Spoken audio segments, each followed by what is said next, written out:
विश्व के कोने कोने में यूट्यूब के माध्यम से हमसे गुरु मंत्र लेकर वैदिक परंपरा में आगे बढ़ने वाले मेरे प्रिय शिष्यों, सज्जन और सन्नारियों, आज की कथा में प्रश्न है कि ईश्वर पैसे से खरीद सकते हैं क्या?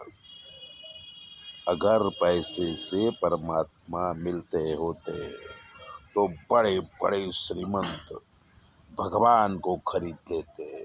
5-10 लाख रुपया दिया और भगवान को घर में बिठा रखते।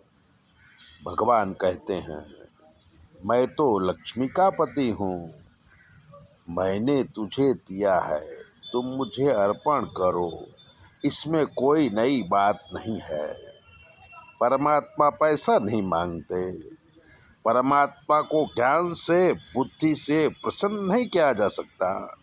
ईश्वर सर्वज्ञ है, उन्हें धन से नहीं भक्ति से खरीदा जा सकता है। भक्ति के लिए पढ़ाई या पैसा जरूरी नहीं है। वो प्रेम के भूखे हैं और जो उन्हें प्रेम करता है भगवान उसके बस में हो जाते हैं। एक बार सत्यभामा जी को अभिमान हुआ कि कृष्ण मुझे कितना प्रेम करते हैं, तो प्रत्येक जन्म में मुझे कृष्ण ही पति रूप में मिले। और वो प्रयत्न करने लगे, सबको पूछने लगे, पर प्रश्न के उत्तर से सत्यभामा जी को संतोष नहीं हुआ। भगवान की प्रेरणा से नारद जी सत्यभामा के पास आए। सत्यभामा जी ने नारद का स्वागत किया और प्रश्न किया कि हे ऋषिराज, श्री कृष्ण मुझे हर जन्म में पति के रूप में चाहिए, तो मैं क्या करूं? नारद जी विचार करके बोले कि जो वस्तु हमें अतिशय प्रिय हो उसका दान करना चाहिए। सत्यभामा जी को कृष्ण बहुत प्रिय थे, तो सत्यभामा जी ने श्री कृष्ण का दान देने को तैयार हुई। पर ऐसा दान कौन ले? सत्यभामा जी नारद से प्रार्थना किया कि आप ही ये दान ले लीजिए। नारद जी संकल्प रखवाए और कृष्ण का दान ले लिए। और दान लेने के बाद कृष्ण को लेकर जाने लगे। सत्यभामा जी बोले कि आप कृष्ण को कहाँ ले जाते हैं? नारद जी ने कहा कि आज अभी अभी आपने कृष्ण का दान किया है, आप कृष्ण मेरे हैं। सत्यभामा जी दुखी हो गई और कृष्ण को वापस मांगने लगी। नारद जी बोले, अभी ये दान में वापस नहीं करूँगा।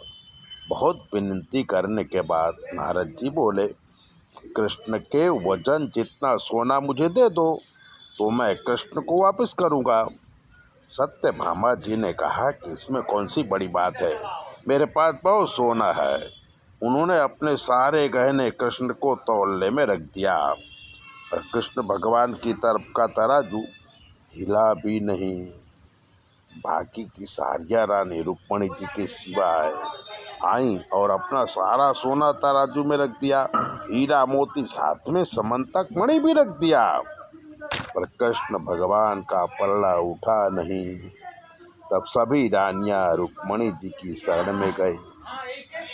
रुक्मणी जी आई और प्रेम से एक तुलसी पत्र सोने में रख दिया और कृष्ण जी का पल्ला बराबर हो गया। सभी रानियां खुश हो गई। कहने का मतलब कि भगवान को प्रेम से जीता जाता है, धन से नहीं। जो भक्त भगवान को प्रेम करता है भगवान उसके सेवक बन जाते हैं। ऐसी ही दिव्य बातें जानने के लिए चैनल को सब्सक्राइबर कर लीजिए, लाइक कर दीजिए। और अगर आपके जीवन में कोई प्रश्न है तो 9825200108 पर फ़ोन कर लीजिए। आपकी सारी ज्योतिष हम बताएंगे, क्योंकि ज्योतिष हमारा काम है। और जो ग्रह खराब होंगे उसका निवारण भी कर देंगे। तो 9825200108 पर फ़ोन करें और अपना भविष्य जानें। चैनल सब्सक्राइबर कर भूलें, कभी न भूलें। क्योंकि अब बहुत ही कम रह गए हैं, हमारा टारगेट पूरा होने वाला है।